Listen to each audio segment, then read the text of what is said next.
Hello बच्चों, let's see this question. The question says a question paper on mathematics consists of 12 questions divided into three parts A, B and C, each containing 4 questions.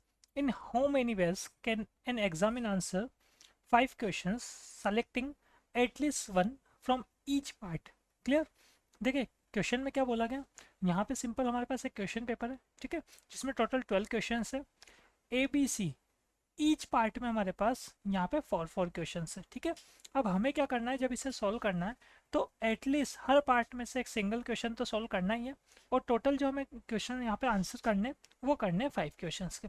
तो हमारे पास number of veg कितने होंगे वो find करने। Clear? तो सबसे पहले हम बात करें की कंसेप्ट की। तो की कंसेप्ट में हम देखने वाले हैं यहाँ पर एन डिफरेंट थिंग्स में से आर को सेलेक्ट करने के number of ways mean nCr. NCr का फॉर्मूला होता है n factorial upon r factorial n minus r factorial, ठीक है। ये स्टैंडर्ड रिजल्ट है हमारे पास। अब देखिए यहाँ आगे हम बात करें, हमारे पास क्या चल रहा है, टोटल 4 पार्ट्स या 4 क्वेश्चन चल रहे हैं ईच पार्ट में, ठीक है। तो यहाँ आपके पास क्या क्या केसेस हो सकते हैं, देखें। सबसे पहले हम बात करें केस फर्स्ट। केस फर्स्ट में क्या क्या क्वेश्चंस या किस तरीके से हम यहाँ पे सॉल्व कर सकते हैं। देखो, जो ए पार्ट हमारे पास है, हो सकता है उसमें से हमने क्या किया, एक सिंगल क्वेश्चन सेलेक्ट किया, बी में से भी एक क्वेश्चन सेलेक्ट किया, और सी में से हमने क्या किया, 3 क्वेश्चन सेलेक्ट किए, ठीक है। तो इसको हम नोट कर सकते हैं यहाँ पर कुछ इस तरीके से। हमने क्या किया, ए में से एक क्वेश्चन सेलेक्ट किया, बी में से भी एक क्वेश्चन सेलेक्ट किया, और सी में से हमने 3 क्वेश्चन सेलेक्ट किया, ठीक है। तो इसके हमारे पास कितने वेज हो जाएंगे, ऐसे हम यहाँ पे जो 3 क्वेश्चन है वो ए से भी सेलेक्ट कर सकते हैं, बी से भी कर सकते हैं।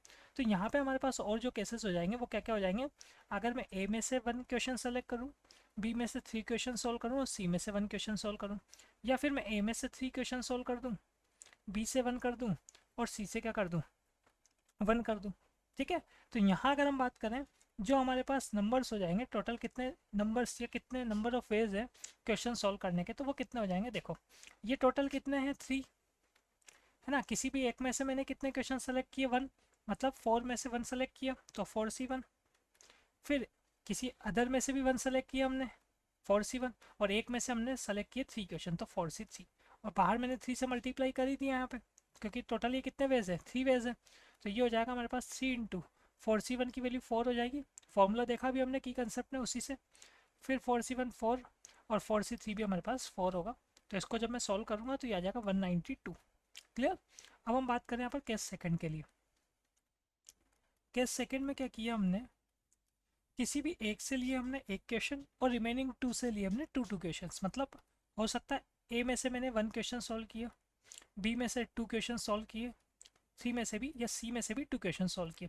हो सकता है ए से हमने 2 क्वेश्चन किए हों, बी से 1 क्वेश्चन किए हो, सी से 2 क्वेश्चन किए हों। और यही सेम चीज़ हमारे पास किस में भी हो सकती है।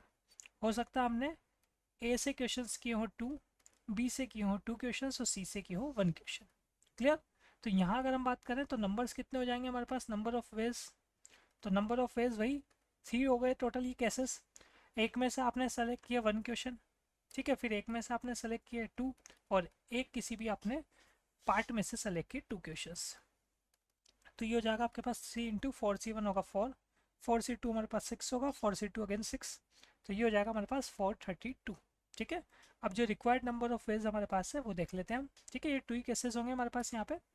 तो रिक्वायर्ड नंबर्स